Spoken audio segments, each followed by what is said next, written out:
Baie welkom. Ek is bly julle het dit gemaak, laaste Sondag van die jaar. Kom ons dra ons, nee, dis 'n, jammer, dis 'n Woensdag. Ai. Goed, kom ons gaan stil raak en dan dra ons tyd vanmiddag aan die Here op. Ons Vader wat in die hemel is, ons is baie dankbaar vir die saamwees in Jesus se naam. En ons is dankbaar dat ons jaar so kan eindig en 'n nuwe jaar so kan begin. Ons bid Here vir 'n tyd van seën en verkwikking vandag in die waarheid van die woord en deur getuienis ook van u goedheid aan ons deur 'n jaar, vir party 'n baie moeilike jaar. Maar daar was genade om ons te dra deur daai moeilike tye en party is nog nie heeltemal deur nie. Maar sien darm 'n flikkering van lig aan die einde van die tonnel. En ons dank U Here dat ons uitkyk en uitsien. Nie net na 2026 nie, maar na die wederkoms van Jesus. Wanneer ons Christus op die wolke sal sien kom. En wanneer daar 'n nuwe hemel en aarde sal wees waarin geregtigheid woon.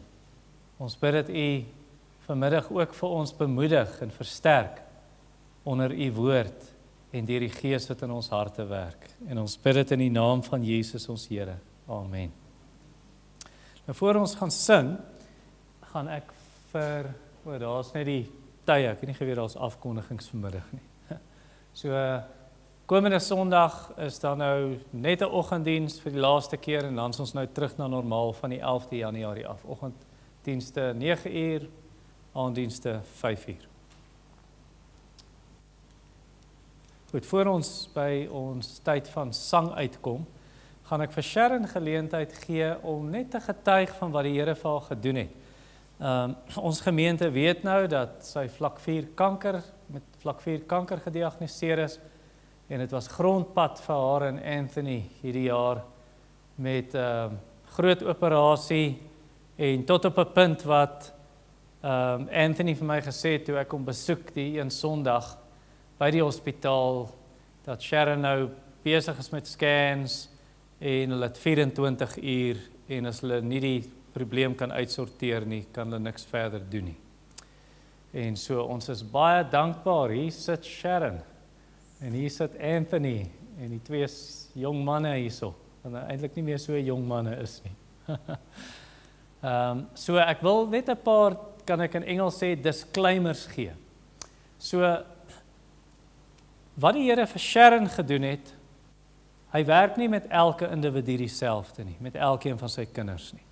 So, toe almal nou spartel rondom haar, van dokters tot Anthony, tot gemeente wat saam gebid het en familie, toe het Sharon, soos sy nou gaan getuig ook, toe die Here haar kom vertroos in haar slaap, in daai koma, wat sy 'n droom gehad het, en ek dink 'n paar dinge om te onthou, in Jeremia byvoorbeeld, die boek Jeremia, het Jeremia op 'n stadium 'n droom gehad, en dit was 'n wonderlike droom gewees, en toe hy wakker word, dan sê Jeremia hierdie woorde, en kyk, ek het wakker geword, en my slaap was vir my soet, of in Spreuke 6, wat sê, jy moet hierdie woorde wat jou pa en ma jou leer, God se woord, moet jy so in jou hart bære, en as jy gaan slaap, sal dit oor jou wag hou.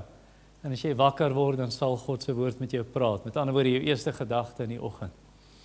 En so was dit vir Sharon. Ek dink ook ons moet onthou, 'n droom is subjektief, né?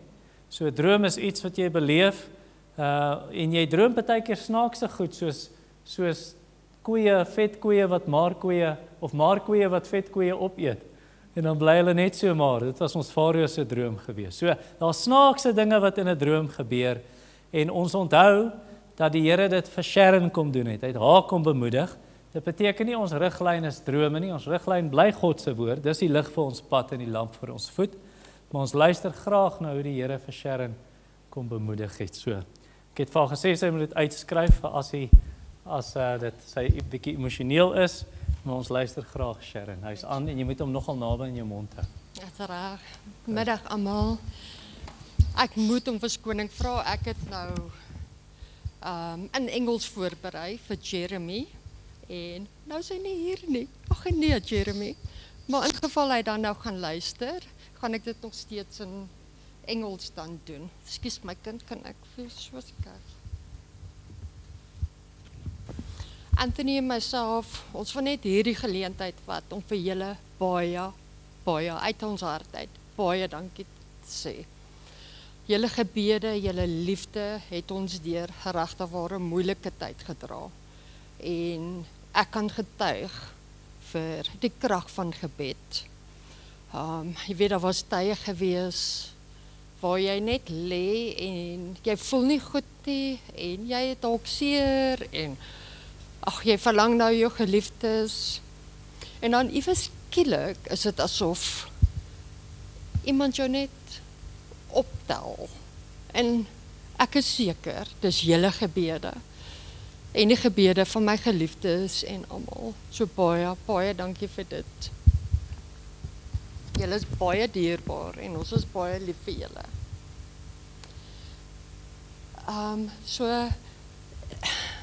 Basies almal van julle het hierdie pad saam met ons gestap. Deur julle liefde, julle gebede en alles. So julle ken my pad met die chemo en julle ken my pad toe ek in die hospitaal was.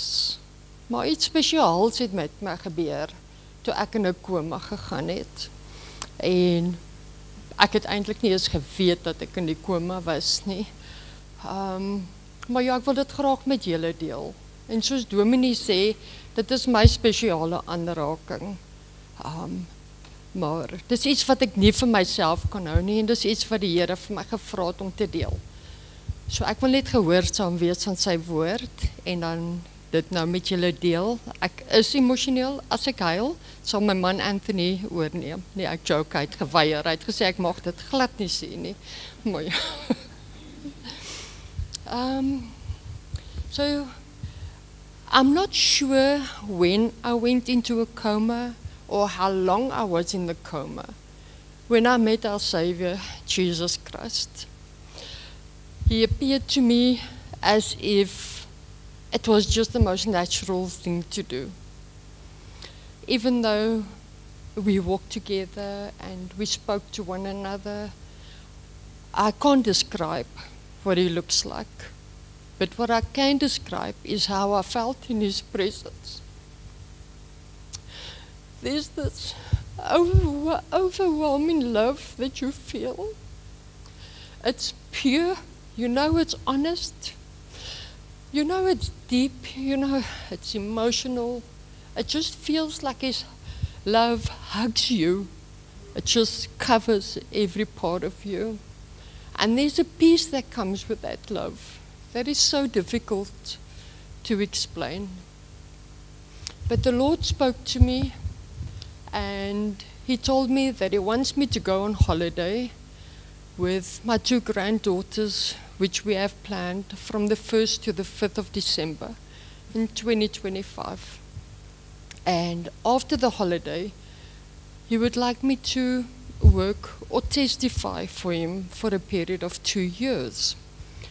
And it was a normal conversation, and I said to him that I would, and I agreed to everything. And the next minute I found myself in the house of my son in Orkney, where my granddaughters live. And we were so excited on going on holiday together. When I arrived, I told them, let's please go into prayer so we can thank the Lord for this amazing blessing of spending time with one another. We took hands and we went into prayer and we prayed to God and we told him, thank you, Jesus, for this amazing time and gift of going on holiday. We happily packed the bakkie, and as we finished packed, I told them that I got gifts for them, and I gave them each one a gift. It was a wooden plaque, and on the wooden plaque were visual items of the armor of God. Next to the items was a note with the scripture and the meaning of each item. I explained to them how important it is to dress themselves daily and to apply those characteristics in their lives of the armor of God. I then took their hands, we put it on a wall. Their mother has dedicated a wall to them, which they can put whatever they want on. So we put the plaques against the wall. I told them, let's pray for protection for the road. We once again took hands and prayed for the protection, for the Lord to hold his hand over us as we traveled. And while I was praying, I could feel the presence of the Lord, and it was so strong, it was so special, that I actually fell to my knees and continued praying. After the prayer, I stood up, and my daughter-in-law was standing in the walkway by the kitchen, and she was just looking at us in complete silence. So we greeted her and we left. I know I was driving the bakkie, but somehow I found myself back in my son's house, and I saw my daughter-in-law, Marilee, standing there, and she phoned my son Ryan, and she said to him, "You better come home. Something weird happened while your mother was here." So I guess a lot of daughter-in-laws can give a comment like that about their mother-in-laws. Eh? But yeah, she's actually like a daughter to me. My son went back home, and she explained to him, she said to him, "Your mother arrived. She prayed with the girls. They packed the bakkie. She gave them gifts. There are the gifts. They prayed. Your mother fell on her knees, and they prayed, and they left. But something happened, and she knows something happened in her house." Ryan couldn't sense anything wrong, and he was not sure why she was upset. And he told her, "If it's bothering you, why don't you go to the Lord and ask him what happened?" And he greeted her and he left. Marilee did that. She went to her knees and she prayed, and she asked Jesus to tell her what happened in her house. And Jesus answered her and said, "She is anointed." Oh, and there was blood on the carpet, which she couldn't explain. And Jesus said, "She is anointed, and the blood on the carpet means that she has earned her thorns."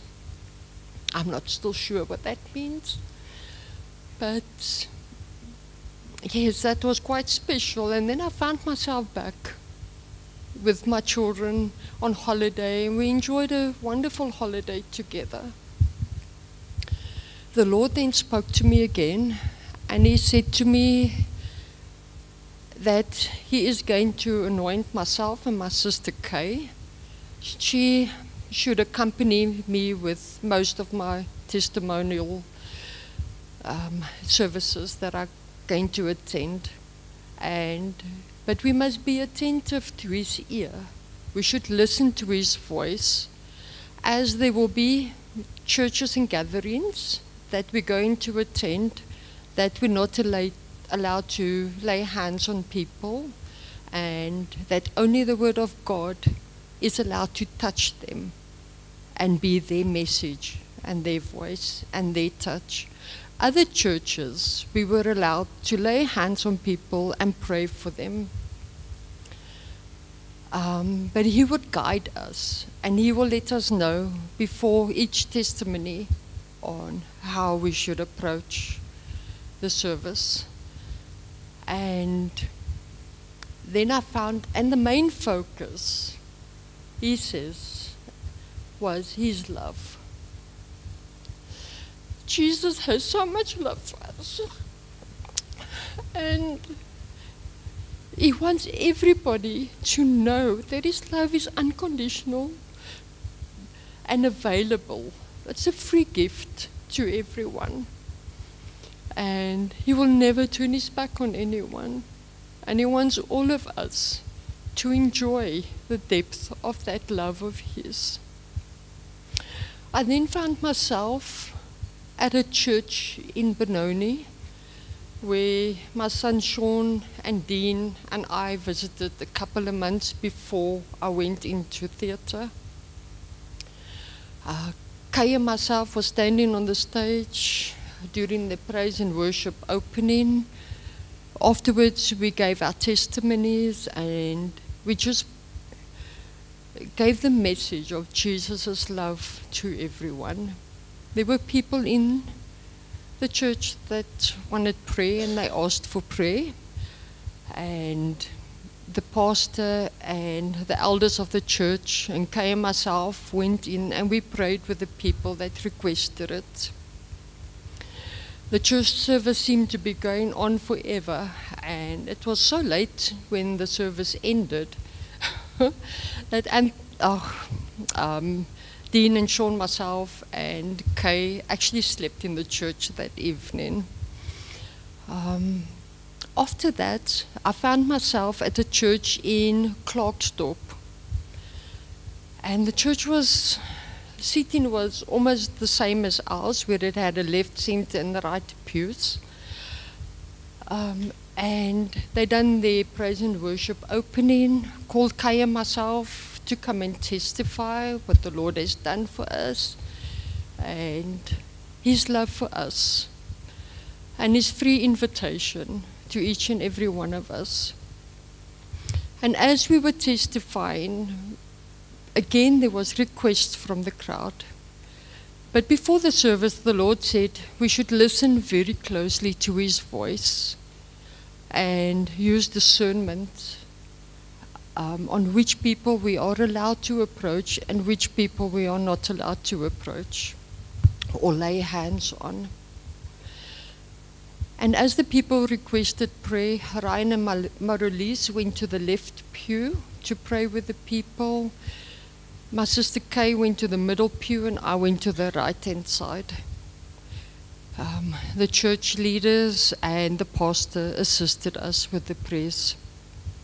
As I got to approximately the middle of the pew section, there was a young man that sat on the end, and he raised his hand and he told me not to lay hands on him.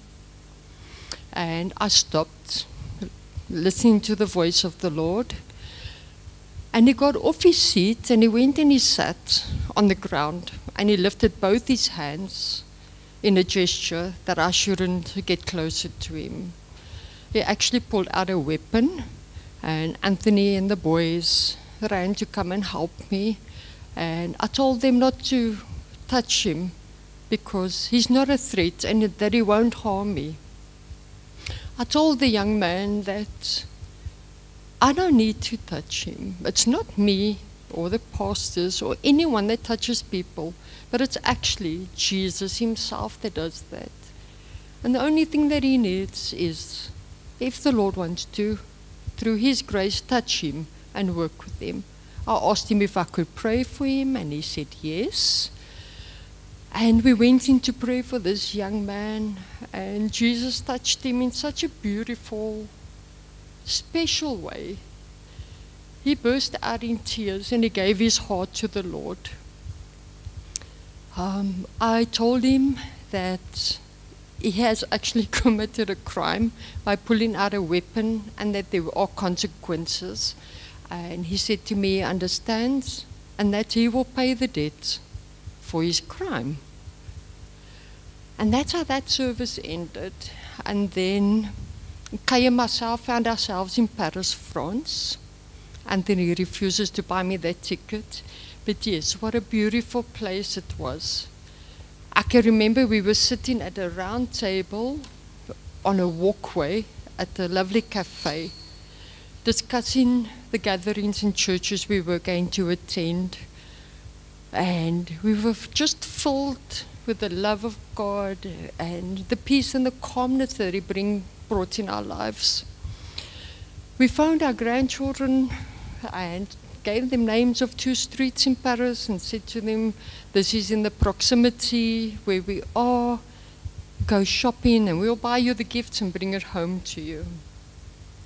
the Lord touched a lot of people during that time in France. And then I found myself in Texas, places I don't even know. And Kay and myself were standing in the center of an arena, and we were part of their opening. And we testified about the goodness of God, the grace of God, the love of God. We testified how He walked with us during difficult times, and that if we look back, that we only see 2 footprints behind us, knowing for sure that God carried us through. And it was so amazing, and I'm sure everybody can testify about periods in their lives where God carried them through. And we met so many wonderful people, and we were touched by a lot of people, and they were touched by the message of the love of God. And then we found ourselves in Israel. This was the longest visit I had, and the most special one. We met a Messianic Jew in Israel. His name is Amir Tsarfati, and he invited us to be part of his broadcast. And he shared his testimony with us, which was so amazing, and how the Lord touched him. Kay and Amir got a very special friendship bond during this time. And he shared the history of Israel and Jesus from their point of view to us. He took us sightseeing. I remember standing at a coastline with a mud pool. And even though everything was new to us, somehow it felt familiar. Amir actually teasingly pushed Kay into the mud. But that was very special, sharing that time in Israel with him. The last place the Lord took me after Israel was our church. I can remember walking in, and we sat in that bench. And everybody was talking, as our congregation is. We greet one another, talk to one another, laugh and share. And Dominee went on stage, and Niels and the band took us into praise and worship for the Lord. But there was something special about that praise and worship. It was as if our voices were carried high. It was special. People from the church started coming through, and they filled the area behind where Ati sits, and they started sitting down there. Dominee asked Kay and myself to come onto stage and share our testimony about the love of the Lord, what He has done in our lives. And I stood more towards the piano, Kay more towards this table. Dominee was on stage in the center with us. Gideon was standing behind me, and in front was Sean and Rolf, Joshua, and they were standing in front here. And as we were giving our testimonies, I know it doesn't happen in our church where people do ask for prayers and that, but it happened in that service. And Dominee went down, and with the leaders of the church, Dominee moved that side, and Sean and them this side, and some people came up, and Gideon was on stage with them. The love and the presence of the Lord in this church was so amazing. And the service went well into the afternoon, and Dominee took the mic, and he said to that the evening service will unfortunately be cancelled, as he wants to review what has happened in the church. And Dominee asked Ati if he could forward him the recording, and Ati started to rewind the recording and kept on looking at Dominee with surprise and shock on his face. And Dominee asked him if there was something wrong with the recording. And Ati just went back and just looked at the recording and rewinded the recording. And Dominee asked Ati again, but is there anything wrong with the recording? And he said, but it's impossible. And Dominee asked him, but what is impossible? And he said that the recording was taken from above the pews, which obviously can't be because the camera is set up in front of Ati from the back of the pews focusing towards the stage. And Ati stood up, he raised his eyes to the ceiling, and he said, now I know for sure that nothing is impossible by God. And that's where everything ended. So, with that declaration, my vision ended. I'm not sure if I came out of the coma during that time as well, but there are so many special meanings to me. And when I came out of the coma, I was surprised that everybody was so grateful and happy and to see me, because I missed that part.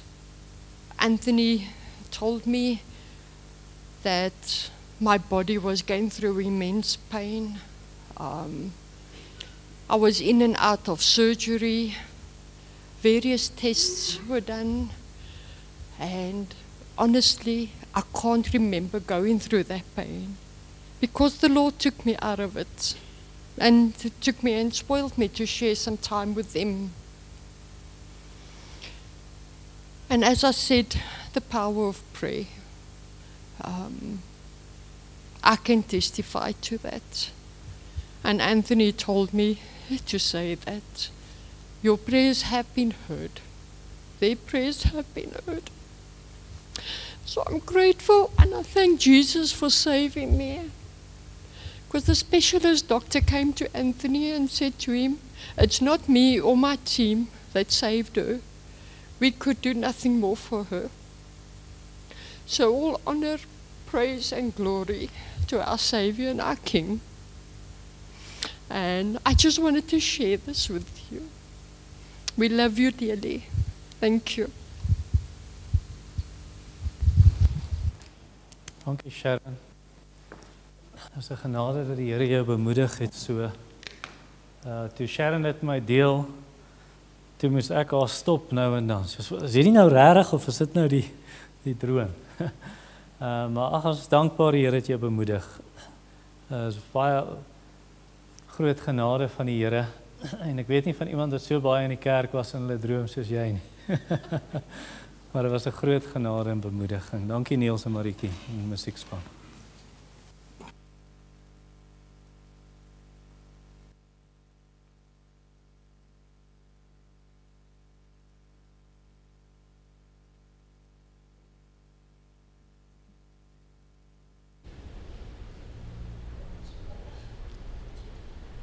Ek moet ook bieg en sê, ek het gedink hierdie gaan 'n Engelse diens wees, so al ons liedjies is in Engels voorberei. So, maar glo julle sal verstaan.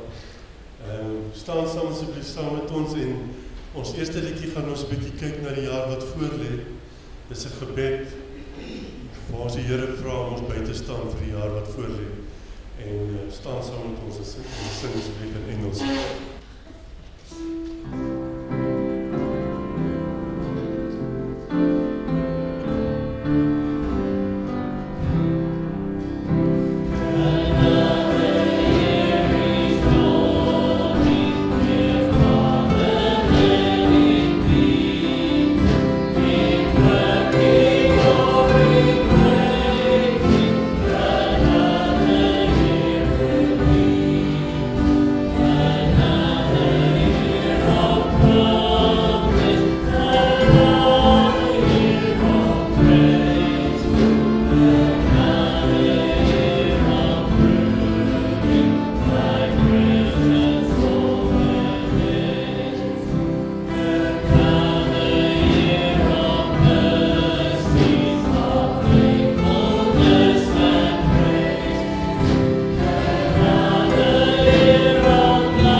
Klaagliedere 3.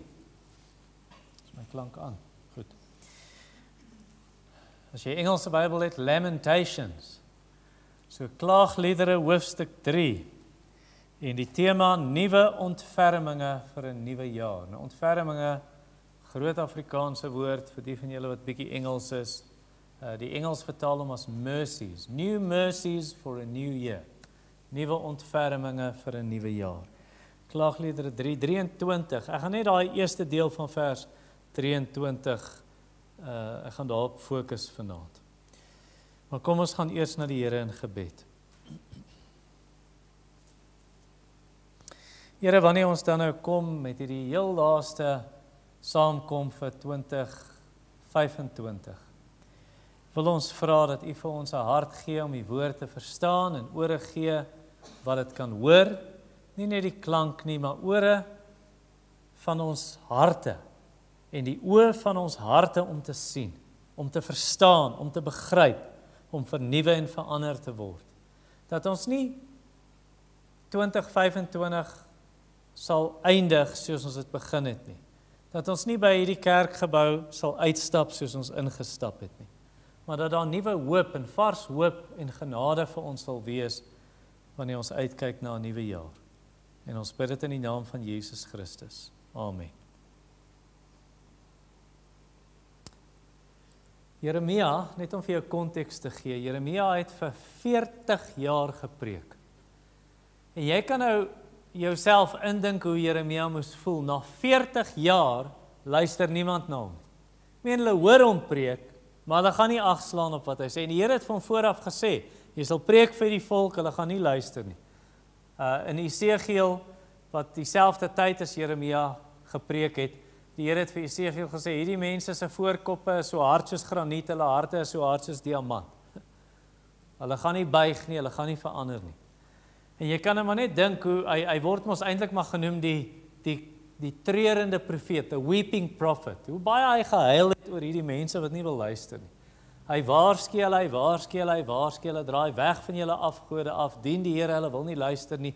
Hy sê vir hulle die stad gaan verwoes word deur die Babiloniërs, hulle wil nie luister nie.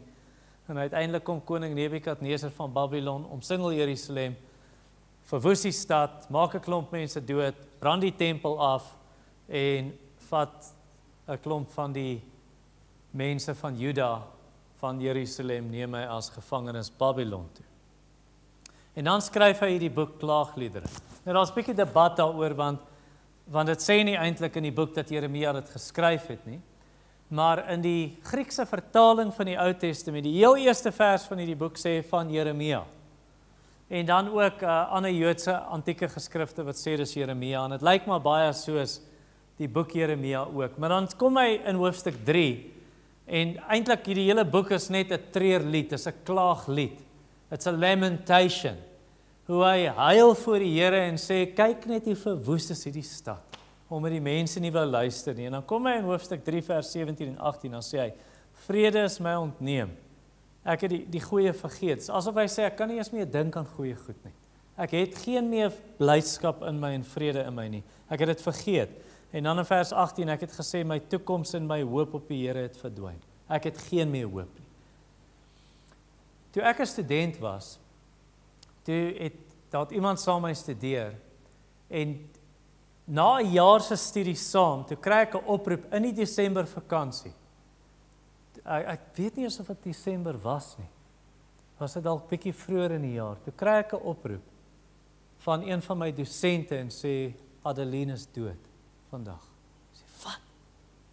Ja, hulle het in 'n kar gery van Durban af, en 'n lorry het langs hulle gery, en toe val die vrag van die lorry af, en die ergste besering in daai kar, was die een ou se toon het seer gekry. Sy is dood in daai ongeluk. Ek kon dit nie glo nie. Al die studente, ons was verslaag gewees. Ons was by die begrafnis gewees, en toe 'n klomp maande later, toe gesels ons met haar ma. Nou wat gebeur het was, voor sy oorlede is, het sy gedroom, sy gaan doodgaan, en sodat haar pa tot bekering kan kom. Sy was 'n volbloed Duitser gewees. En nou, ons wou dit nie nou vir haar pa sê, hoor, jou dogter het gedroom, sy gaan doodgaan, dat jy tot bekering moet kom nie. Maar nietemin, Haar ma staan toe nou eendag by ons regtig, is nou nie soos ek vir haar moes vra, is dit nou die droom, of is dit nou regtig, is nou regtig. Toe sê haar ma, gesels toe met ons, en haar ma sê hierdie woorde. Ons vra toe, hoe gaan dit nou, Tannie? Toe sê sy, dit sal seker nooit weer goed gaan met my. Sy sê, haar dogter is 19 jaar oud gewees. En dis wat Jeremia sê. Ek het alle hoop laat vaar, ek het geen meer hoop nie. Asof hy sê, dit sal seker nooit weer goed gaan met my nie. Ek weet nie of jy al so gevoel het nie. Ek was al daar in my lewe. En dalk was 2025 vir jou so 'n jaar, wat jy gevoel het, dit sal seker nooit weer goed gaan. Maar dan kom daar 'n keerpunt in hierdie hoofstuk, in vers 21. Dit roep ek in herinnering, daarom hoop ek. Daarom het ek hoop. Sodat hy het gedink dit gaan nooit weer goed gaan nie, daar's geen hoop in vers 18 nie. En toe dink hy, nee, wag, daar is nog hoop. En dan kom hy in hierdie verse. Ek gaan sommer vir jou vers 22 tot 24 lees, maar ons fokus net op 23a. Dit is deur die troue liefde van die Here dat ons nie omgekom het nie. Of party vertalings, die Engels sê ESV, the steadfast love of the Lord never ceases. Ja, sy ontferming ken geen einde nie. Dis waar ek my tema gekry het. Nuwe ontferminge, volgende vers, dit is elke oggend weer nuut. Groot is die getrouheid. My erfdeel is die Here, sê ek, daarom hoop ek op hom. Ek het nog hoop. En dis wat ek baie graag vir jou wil gee vandag, nie net deur woorde nie, my gebed is dat die Here dit in jou hart sal werk, dat daar hoop is, dat dit weer goed sal gaan as jy so 'n jaar gehad het, soos baie mense in ons gemeente. So net weer daai stukkie in vers 23a, dit, met ander woorde, God se ontferming is elke oggend weer nuut. 'n Vrou in ons gemeente, baie van julle onthou vir tannie oom Ernie en tannie Janet Aylward.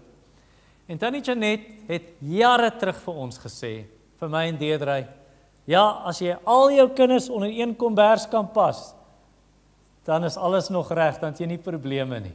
So as hulle groot word, dat jy groter probleme het, hoe groter hulle. Ons het dit nou nie verstaan nie. En nou begin ons bietjie verstaan, want al drie ons kinders is nou klaar met skool. En ek en Deedrey is besorg.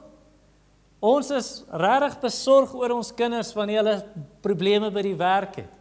En wanneer hulle deur beproewings gaan.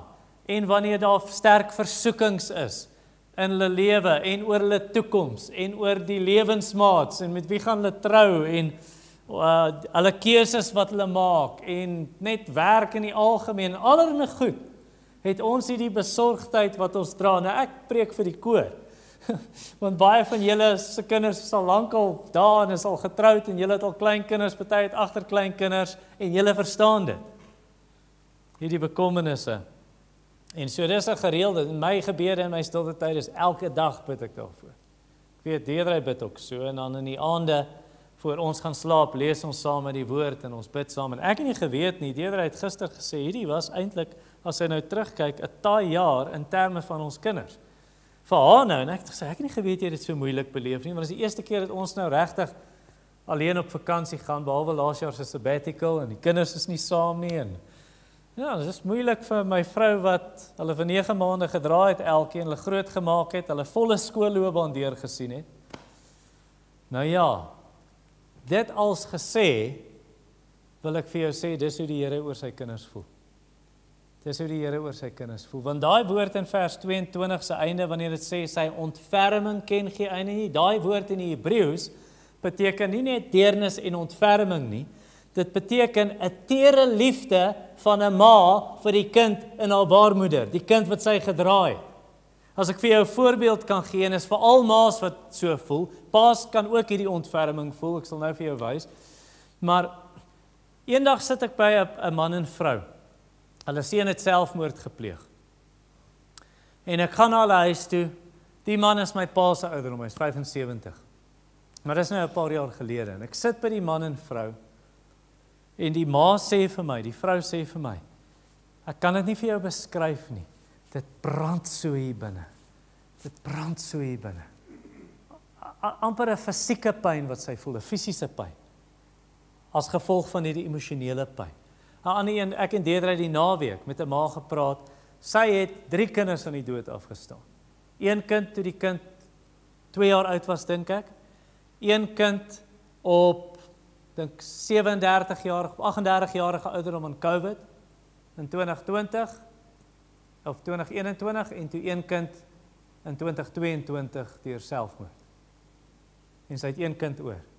Sy het 'n geweldige stryd. Nou die pa voel ook die pyn, maar daar's iets in 'n ma se hart. En dis hoe die Here oor ons voel. 1 Konings 3 vers 26 praat van hierdie ontferming vir 'n ma oor daai kind wat sy na haar baarmoeder gedra het. Nou die storie van die 2 prostituie wat voor koning Salomo kom staan het. Toe stry hulle oor wie se baba dood is. Toe die ma wie se kind dit regtig is, toe koning Salomo sê, bring 'n swaard, sny die kind in die helfte, gee die lewende kind, gee helfte vir daai ma, helfte vir daai ma. En die ma wat nou regtig die ma was, sy het presies die Hebreëse woord, ontferminge. Sy het hierdie diep ontferming, hierdie pyn gevoel vir haar kind. En gesê, nee, gee liewer die kind, moenie die kind doodmaak. Toe weet Salomo, dis die regte ma. Nou, dis wat die Here voel, Psalm 103 vers 14.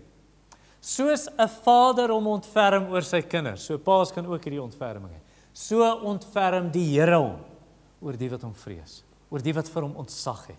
Of Jesaja 49 vers 15, kan 'n ma die kind wat sy in haar baarmoeder gedra het, in haar moederskoot gedra het, kan sy daai kind vergeet? Dan sê die Here, selfs 'n ma kan 'n kind vergeet. En jy het ma's wat dit doen, hulle kinders weggooi. Maar ek sal julle nie vergeet nie, ek wat ontferming oor julle het. Selfde Hebreëse woord, ontferming, compassion, mercies, in die Engels, in Klaagliedere 3. Maar God gaan 'n stap verder. Hy is soos 'n goeie ouer wat ontferming het, maar hy gaan 'n stap verder, is nie net 'n gevoel nie. Dis 'n gevoel en hy doen iets daaromtrent. Hy neem aksie. Hier's wat die Hebreëse woordeboek sê by hierdie woord, op een webtuiste. Hy sê hierdie woord ontferminge in Hebreëus, dit verduidelik, hy sê hier, a womb-like tenderness that moves a mother to merciful action. Dis nie net 'n emosie nie. Sy gaan oor tot aksie. It's never a cold and abstract pity. Dis nie net so shame. Ons sê mos baie keer, jy hoor iets, iemand wat jy nie regtig ken nie, dan sê jy, daai iemand se pa's vanoggend oorlede, dan sê jy, oh, shame. Dis nie net daai nie. Dis not a cold pity. The word pictures warm parental affection that feels and does. It's often translated mercy or compassion. And the image of this womb, van die Hebreëse woord ontferming, word ook in ander plekke vertaal as baarmoeder. This imagery of the womb links it to life-giving protection and nurture. Daai kind koester. Nou, hier's waar ons nou gaan baie skei met die illustrasie tussen die Here wat soos 'n ma, soos 'n pa ontferming het. Hier's nou waar dit baie skei, waar 'n pa en ma nie meer kan byhou nie. Partykeer wil 'n ouer help, maar hulle kan nie. Jare gelede, dit was nou hier by 2006 rond, was die mense in ons gemeente, en daai mense het toe uiteindelik om Australië te geïmmigreer, en die pa en ma is hier. So die pa en ma is nou ouer mense, die pa is 78 jaar oud, en sy vrou selfde ouderdom. Nou is die kinders in Australië, en 2 jaar gelede, toe kry die dogter 'n massiewe beroerte in haar kombuis.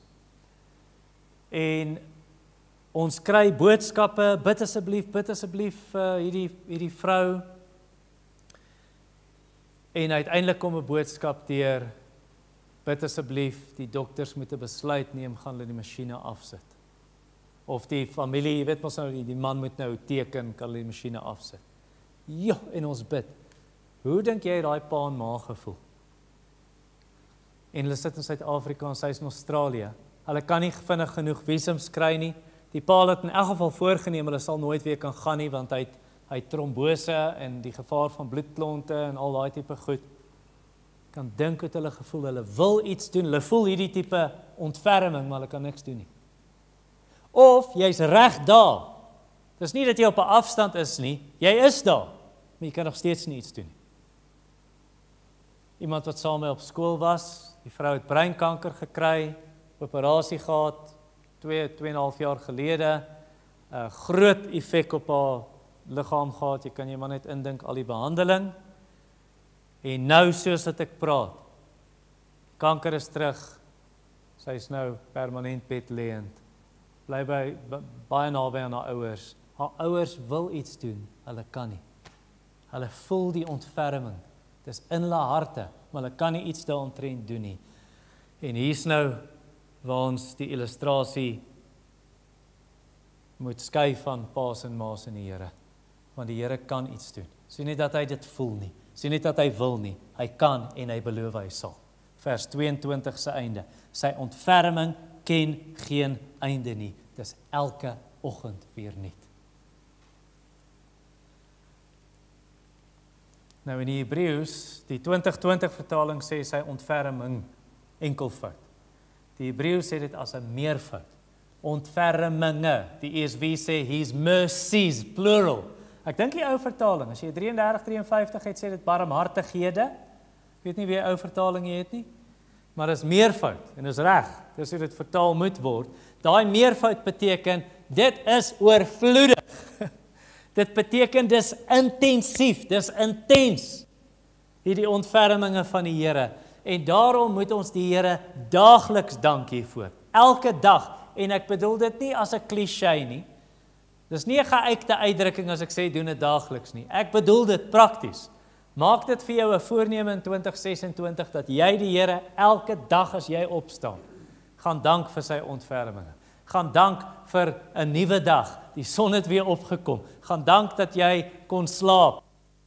En dalk het jy nie goed geslaap nie, maar jy kan dan sê, Here, dankie dat ek daarom 'n uurtjie ingekry het. Of dalk het jy goed geslaap. Dankie vir 'n nuwe dag. Dankie dat ek 'n dag oor my kop het. Al het ek dalk nie goed geslaap nie. Dankie dat ek 'n bed het. Wie van julle ken die skrywer Marieta Martens? Nee, nou Marieta Martens, Afrikaanse skrywer, sy was in Constantia Park Baptist Church. Ek weet nie of sy nog lewe nie, dalk is sy al oorlede, jy het nou nie gaan kyk nie. Maar sy sê eendag vir haar predikant, sy sê, Martin, hy het ons vertel, ek het die Here vanoggend so gedank vir my bed. So dankbaar ek het 'n bed. So dankbaar ek het 'n huis. So moet ons die Here dank. Sy ontferming is elke oggend nuut. Ek het 'n huis om in te bly. Ek het 'n kombers wanneer dit koud is. Ek het 'n waier as dit warm is. Ek dank die Here vir my kos. Ek dank die Here vir my kinders. Ek dank hom vir my kleinkinders. Ek dank hom vir my vriende. Ek dank hom vir my man. Ek dank hom vir my vrou. Ek dank hom vir 'n gemeente. Ek dank hom vir die Bybel. Dank hom vir Jesus wat vir ons kom sterf het. Dank hom dat hy ons aangeneem het as sy kinders en dat hy ons Vader is. Dank hom vir die Heilige Gees wat in ons woon, dat ons nie soos weeskinders agterbly nie, maar hy is met ons deur sy Gees. Dank hom vir die evangelie, dank hom vir die vergifnis van sondes. Dank hom dat hy vir jou die ewige lewe gegee het en dat jy 'n hoop het dat Jesus weer gaan kom en dat ons by hom gaan wees. Dank hom vir jou sintuie, dank hom vir jou gesondheid. As jy nie gesond nie, dalk as jy siek, dank hom dat jy medisyne het. En dat daar ander gelowiges is vir jou, wat vir jou bid, dank hom vir die liggaam van Christus. Ag, ek kon eintlik maar daai lysie geskiep het en vir julle gevra het, nee. Elke een sou iets gehad het, wat ons kan sê, selfs in jou donkerste oomblik, in jou moeilikste van omstandighede, en na 'n moeilike jaar, sou daar iets wees, wat jy kon sê, die Here se ontferming. Elke oggend nuut, sonder einde. Goed, en dan nie net bid, of nie net dank hom vir vers 23 nie, vir daai ontferminge, maar bid vers 23 se eerste deel. En dan kan jy die hele klompie bid daarso. Maar bid en sê, Here, u ontferminge is elke oggend nuut, elke môre nuut. Here, ek wil bid dat u asseblief, en dan vra jy hom elke dag, dat hy vir jou sal gee die ontferming wat nodig is vir daai dag. Want elke dag is mos anders, jou versoekings is anders, jou sondes is anders, jou uitdagings is anders, jou vreugdes is anders, jou dankseggings is anders. Maar vra hom vir genoeg ontferming, die gepaste ontferming vir daai dag. Net soos dat jy bid, gee ons vandag ons daaglikse brood. So kan jy bid oor hierdie ontferming, om daarvoor vra. Nou ek het ietsie gaan doen, toe ek hierdie voorberei. Ek het gaan kyk na hierdie woord ontferming in die Hebreëus, toe kyk ek oral waar dit voorkom in die Ou Testament, 44 keer. En hier's wat ek gekry het, en so wat ek vir jou probeer wys is, daar's 'n ontferming gepas vir elke situasie. Daar's 'n ontferming vir wanneer jy ernstig teen die Here gelaster het, soos Petrus, wat Jesus verloon het, hy was te skaam om te sê ek ken vir Jesus. In Nehemia hoofstuk 9, dan sê dit, we are guilty of great blasphemies, but you forgave us through your great mercies. Daar's die woord mercies, ontferminge. Of groot sondes, soos Dawid, hy het egbreek gepleeg, hy het moord gepleeg, en in Psalm 50, dan sê hy asseblief, volgens u groot ontferminge, vergewe my. Your great mercies. Ek het 'n getuienis gekyk, verlede week, dink ek, Deedrey, van daai ou in die Kaap, in Johan Delport, hulle se gemeente, of wat daai getuienis gegee het. Hierdie ou het bomme geplant, in Woester en nog 'n plek. Dis nou in die vorige regime, hy het 'n boek geskryf, Wit Wolf. Hy het bomme geplant, hy het mense doodgemaak, kinders het gesterf in die ontploffings, hy's in die tronk toegesluit, en vir 'n klomp jare was hy daai tot bekering gekom in die tronk, en toe luister ek na sy getuienis, joh, dis aangrypend, hoe die Here daai ou se lewe kom verander het, great mercies for great blasphemies, groot ontferminge vir groot sonde, net soos vir Dawid. Daar's ontferminge vir ontelbare sondes. Dalk is hier iemand wat sê, maar my sonde is so baie, daar's nie meer hoop vir my nie. In Psalm 40, dan praat hy van, Here, u groot ontferminge, want die sondes is soos die hare op my kop. Kan dit nie meer tel nie. Daar was 'n man in ons gemeente gewees, party van julle onthou van Alwyn Heiman. En Alwyn, daai Psalm, dis hoe hy tot bekering gekom het. Hy het daai verse gelees van groot ontferminge vir hierdie sondes wat soveel is soos die jaar. Hy huil as hy dit sê, hoe baie sy sondes was. Maar die Here het ontferming gehad vir hom ook. Of dalk het jy ontferminge nodig, want jy kan net nie vergeet van jou verlede nie. Van die dinge wat jy gedoen het. In Psalm 25 gaan praat hy van hierdie Here se ontferming. Onthou my na u ontferming, Here. Onthou my volgens u ontferming, en dan sê die volgende vers, onthou my asseblief nie dink aan die sondes van my jong dae nie. Nou, soos julle weet, my pa het Alzheimer's, en my pa het so 'n stadium deurgegaan, en hy is nou deur daai stadium. Maar hy het so 'n stadium deurgegaan met hierdie siekte, wat hy so in geselskap is, dan sal hy skielik net begin huil, of ons kyk 'n storie saam met hulle, en dan begin hy, en bars hy net uit in trane. En dan sê hy, my sonde, en dan dink hy aan die sonde van sy jong dae, vir die aaklige goed wat hy gedoen het. Hierdie Psalm 25 sê, God se ontferming is groot. Onthou my volgens daai ontferming, en onthou nie die sondes van my jong dae nie, Here, maar onthou my na u troue liefde. En dan is daar ontferming vir as die Here jou tugtig. Die Here draai die bankskroef styf, want jy het regtig droog gemaak. En jy het regtig jouself vergryp aan sonde en die pad van sonde gekies. En dan kom Dawid en hy sê, Here, asseblief, as ek nou moet kies, gaan mense my straf of u my straf, laat dit u wees asseblief, want u ontferming is groot. Daar was 'n man, 2 mans van wie ek dink, die een het in 'n baie diep gat beland, maar dit was weens erge bitterheid. Ek onthou sy woorde aan my, die dag toe ek met hom praat, en dit was 'n gemors gewees. En toe sê hy vir my, ek's bitter. 'n ander man, ander geval waar die ou, dit was drama gewees, weens sy eie sonde. En albei daai mans, die Here se groot ontferming het gekom, en hy het hulle kom help, en hy het hulle kom uithelp, en hulle het berou gehad, en hulle het hulle bekeer, en daar was groot ontferming en vergifnis. Ek het die een man nie lank gelede gesien nie, vir die eerste keer in jare, en ek was so bly om hy te sien, om hom te sien en hy was so bly om my te sien. Hy het myself 'n boodskap na die tyd gestuur. Dit was so goed om jou te sien. En ek was daai tyd dat ek met hom gewerk toe dit daai groot drama was. Maar daar is groot ontferming. Nog 'n plek waar ons hierdie woord kry is wanneer jy afdwaal, die Engels backslide. Jy het so weggedwaal van die Here af. En die Here kom herstel jou. Hy gebruik hierdie woord in Hosea wanneer die Israeliete afgedwaal het en die Here sê, gaan jou in die woestyn invat. Daar waar ek jou eerste keer gehaat het, toe ek jou uit Egipte geweg, gaan jou terugvat soontoe. En in daai woestyn gaan ek saggies met jou praat. Ek gaan met jou hart praat. En ek gaan soos 'n bruid en 'n bruidegom verloof, of 'n man en vrou verloof raak. En wanneer hulle trou, so gaan ek met jou werk. In my ontferming, deur my ontferming. Daar's daai woord.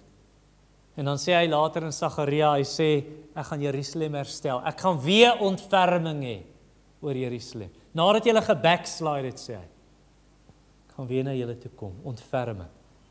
Ek voel jy, maar ek het vyande in my lewe. Mense wat dit nag maak vir my, mense wat om elke hoek en draai, elke geleentheid wat hulle kry, gaan hulle my tee, en hulle maak die lewe vir my moeilik. Psalm 69, daai man het sulke vyande, en dan sê hy, Here, asseblief, sal jy ontferming hê oor my. Ja, die Here het ontferming ook wanneer daai vyande kom, of dalk depressie. Depressie is daarom 'n moeilike ding, jong. Jy weet, 'n man se liggaam kan nog siekte dra, maar Spreuke sê as sy gees gebreek is, dis moeilik. Maar Psalm 77 is hy baie depressief, dan sê hy vir die Here, Here, het U nou vir ewig U ontferming vergeet? Het U nou U ontferming gesluit vir my? En dan kom hy deur die Psalm en hy besef maar die Here het nie.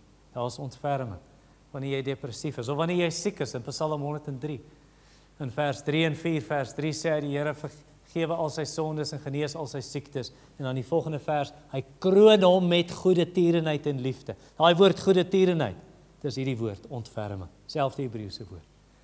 In jou siekte, en baie van ons mense in die gemeente het maar swaar tye deurgegaan, en 'n paar van hulle soos Sharon, soos Jeremy, soos Tannie Lindia, soos Oom Theo was baie siek geweest, soos Pieter Botha, en die Here het ontferming vir daai mense, net soos Sharon nou getuig het genaam, mercies in daai tye van siekte, of eensaamheid, en jy voel verlate, daar's ontferming daarvoor. Jesaja 54 sê, hy sê, sjoe, Here, die Israeliete, daar was 'n tyd wat ons so verstoot gevoel het, so weg van U af. En dan sê hy, maar daar's ontferming. Ek het my ontferm, ek gaan my weer oor julle ontferm. En dan 'n laaste een wat ek gekry het, ek het nou klaar genoem, siekte daarso. So eintlik wat ek vir jou sê is, daar is geen situasie in 2026 buite die bereik van God se ontferming. Die Here sal jou bereik in daai plek, maak nie saak waar jy is nie. En daar's genoeg vir elke dag en vir jou hele lewe. Hoe weet ek dit? Want die teks sê dit. Dit sê sy ontferming ken geen einde nie. Vir jou hele lewe deur en vir ewig. En elke dag. Vers 23, ons teks, dit is elke oggend weer nuut. Soos jou dae, so sal jou sterkte wees. Deuteronomium 33 vers 25 of 2 Korintiërs 12 vers 9. My genade vir jou is genoeg. Daar's genoeg vir jou. En die Here weet, Marieke het ander genade nodig as Niels. Niels het ander uitdagings, Amanda het iets anders, Claudia iets anders, Rolf iets anders. Hy weet wat elke ene nodig het. En hy gee dit vir jou volgens sy genade. Van die moederskoot af, Jesaja 46 vers 3 en 4, tot in die grysheid is ek die een wat jou gaan dra. En jy gaan deur die dood gaan en by jou sterfbed, daar sal ontferming wees. En deur die doodsjordaan, daar sal ontferming wees. En as jy aan die ander kant jou oë oopmaak, sal jy sien, hier staan ontferming in 'n persoon. En sy naam is Jesus. Wonderlik. Wonderlik. Elke dag is daai ontferming, vers 23 sê dis, elke oggend weer nuut, dis elke oggend vars. Vars genade vir 'n nuwe dag, vars ontferming vir daai spesifieke dag, vir daai spesifieke situasie, omstandigheid in jou lewe op die oomblik. Nou waar kry ons daai ontferming? Wel, dit ontspring soos 'n fontein, dit ontspring uit die Vader, deur die Seun, in die Heilige Gees wat dit na jou hart toe bring. Want 2 Korintiërs 1 vers 3 sê, Vader van ontferminge, Father of mercies. En dan bereik dit sy hoogtepunt en dit loop oor by die kruis, waar Jesus eintlik dit vir ons koop. Dit wat die Vader in sy hart vir ons het. En dan bring die Heilige Gees dit na jou hart toe. En hy kom maak dit 'n realiteit, hy kom maak dit 'n werklikheid in jou lewe. En hy kom pas dit toe in jou omstandighede. Daai ontferming van die Here. Onthou julle toe Moses op die berg geklim het. Toe sê hy vir die Here, Here, wys my u heerlikheid. Ek het nou alles gesien. Ek het die Rooi See sien oopgaan, ek het die 10 plaae gesien, ek het gesien hoe berg Sinaï skud en daar rook is en donderslaan, blitse. Ek het dit alles gesien, manna uit die hemel, water uit 'n rots. Ek wil nie net sien wat u kan doen, Here. Wys my uself. Wys my u glans. Wys my die volle heerlikheid van God wat tentoongestel word. En toe sê die Here vir Moses, ek gaan al my goedheid voor jou laat verbygaan. En dan gaan ek my naam aan jou openbaar, die Here. En in die volgende hoofstuk, dan wys die Here daai heerlikheid vir hom. Ja, ons weet, hy sien net die afskynsel daarvan. Die Here sit hom in die skeur van die rots en beweeg verby, en dan sien hy net die afskynsel daarvan. Ja, ek verstaan dit. Maar die Here wys uiteindelik daai heerlikheid vir hom, want die Here sy naam vir hom sê. Die Here, 'n God vol ontferming, selfde woord, en genade, oorvloedig in troue liefde en getrouheid. Ontferming, God se ontferming, God's mercies is His glory. His mercy is His glory. Sy ontferming is sy heerlikheid. So wat hy jou nooi om vanaand te kom doen, nie wag tot die nuwe jaar nie. Hy nooi jou in hierdie gebou vanaand. Kom vat dit. Kom vat dit deur gebed.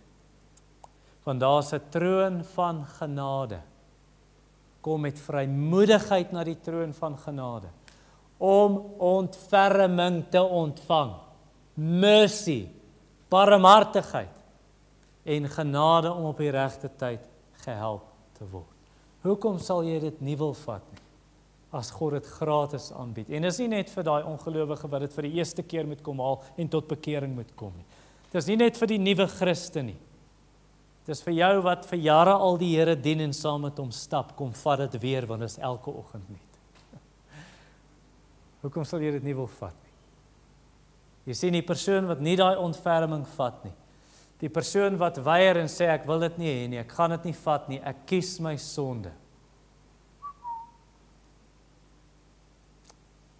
Jy nooi God se ontferming uit om teen jou te getuig op die oordeelsdag. Om in sy hof te kom staan en die aanklaer te word. En as ontferming jou aankla, wie sal jou verdedig?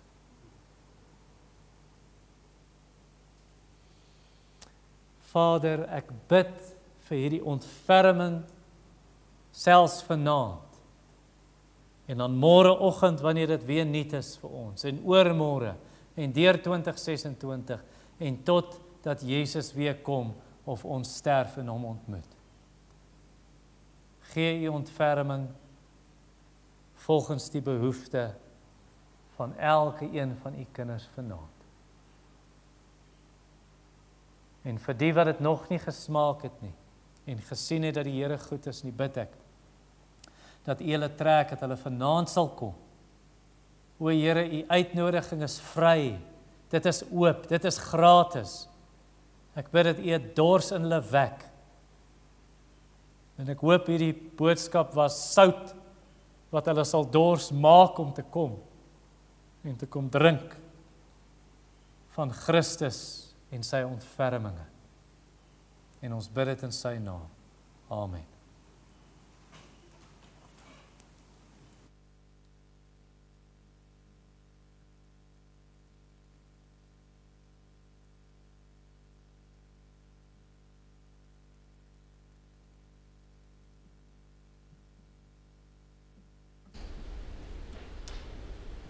Ons nooi hom saam met ons te staan, dan sluit ons af met die lied He Will Hold Me Fast.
Die troue liefde van die Here eindig nooit. Ja, sy ontferming ken geen einde nie.